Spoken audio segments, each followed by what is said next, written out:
dans la loi Corail, eh ben, il était prévu un prêt de 25 000 euros à taux zéro et remboursable sur 5 ans.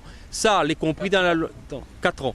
Ça, les compris dans la loi Corail, et ben, il applique exactement ce que les fait dans la loi Corail. Nous l'a simplement interpellé en disant que nous ne veut pas un papier collé, on a des choses que les spécifiques à la Réunion. Ce qui est redressement judiciaire, il n'y a pas besoin d'attendre que le ministre est là. Les réunions que nous l'avons eues avec plusieurs banques, l'a fait en sorte qu'il tient en compte, il prend en compte les entreprises que les touchées par des problèmes d'interdiction bancaire. C'est-à-dire que les banques sont capables d'intervenir, faire un prêt pour résoudre les problèmes des entreprises que les pris avec un problème d'interdiction bancaire.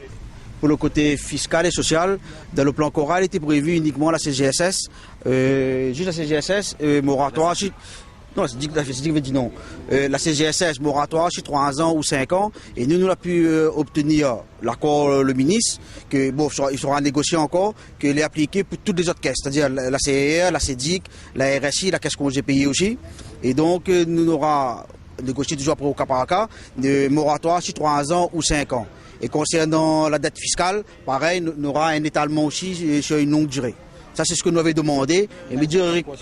Et oui, ensuite, on a un abandon des créances aussi à hauteur de 50%. Donc, pour tout ce qui était de la partie de la commande publique, donc l'État, par l'intermédiaire de M. Gégaud, nous a remis un tableau de bord des opérations subventionnées avec un intitulé et les lieux et les montants de chaque subvention pour chaque commune de l'île, et nous a invité de nous rapprocher des différentes mairies pour savoir aujourd'hui où en étaient réellement les travaux.